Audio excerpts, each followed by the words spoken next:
Sofia the First, the Floating Palace.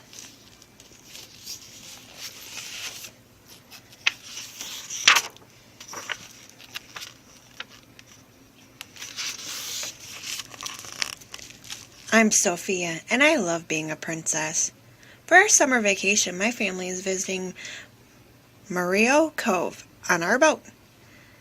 It's so big, it's more like a floating palace. Lately, I've been reading about mermaids. Maybe we'll see one at the cove. I hope so. But Dad says mermaids aren't real. My dad, King Ronald, is usually right about most things, but he's wrong about mermaids.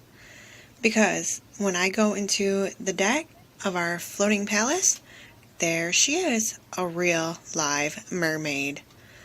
Help, the mermaid cried. Oh no, she's tangled in a net. Let me help you, I said. I pulled her into the boat and helped untangle her. Thank you, she said. Her name is Una.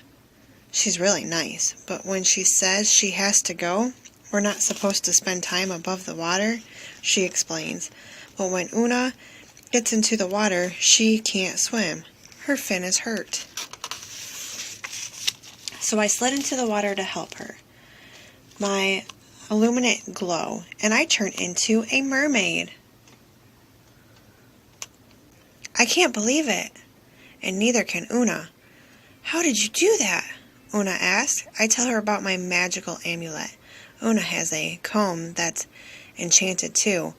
I'm not sure what its powers are, said Una, but Mom says she'll tell me when I'm older.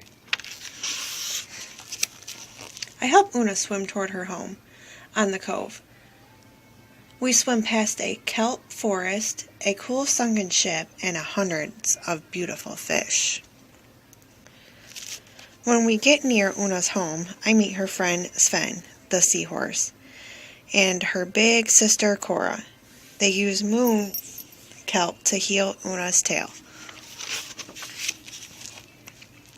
Suddenly, the water goes dark. It's our floating palace, stepping over us.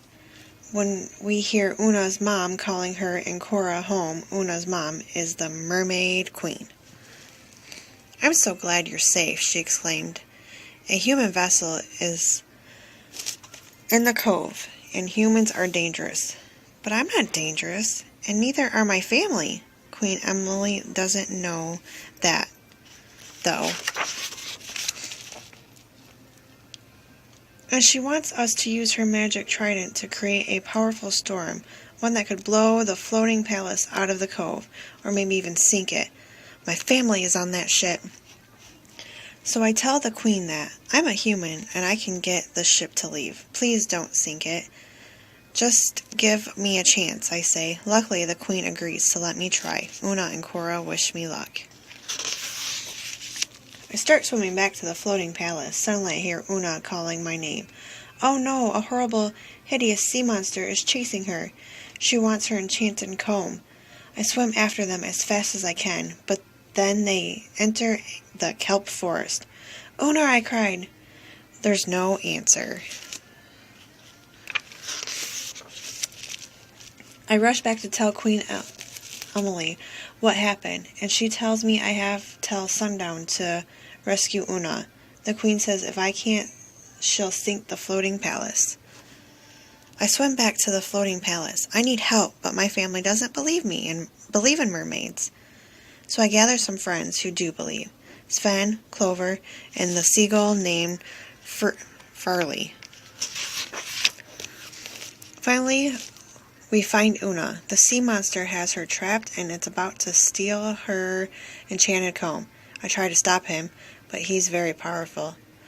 He almost captured me, too. Oh no! Queen Emily is starting loud thunder over the cove. I need to rescue Una before her mom sinks my family's ship. I don't want to do... Uh-oh. Your necklace is glowing, Sven tells me. When we dive underwater, Princess Ariel appears. My amulet brought her to help. So I tell Ariel about Una.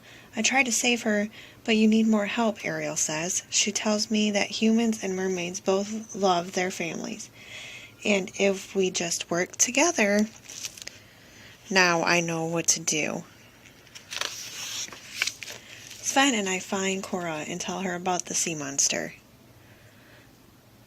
He's after Una's comb, I explain. The only way to save her is for us to work together.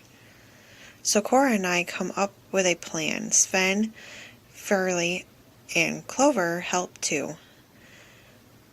I have to sneak into the boat where the sea monster has Una trapped. I get there just as he's about to cast a spell to grab Una's comb, but I snatch it right out of his hands.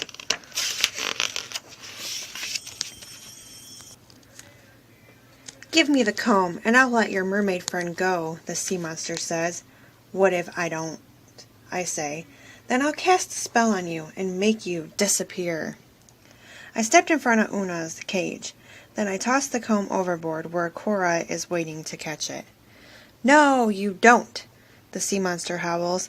He flicks his wand at me, but I jump out of the way. Instead of making me disappear, he makes Una's cage vanish. Una is free, but the sea monster is furious. He points his wand at us. You won't trick me again, he warns. Suddenly, Furley flies over the sea monster and drops Clover right on top of him. Then Farley swoops down and grabs his wand. Cora holds up the comb. As it starts to glow, water rise to the command. She cries. Then the spiral of water bursts the sea monster across the cove. We rush back to Queen Emerald. Thank goodness you're safe, the queen cries. She raises her trident to stop the storm. Now my family is safe too. Una's family and I go back to the floating palace.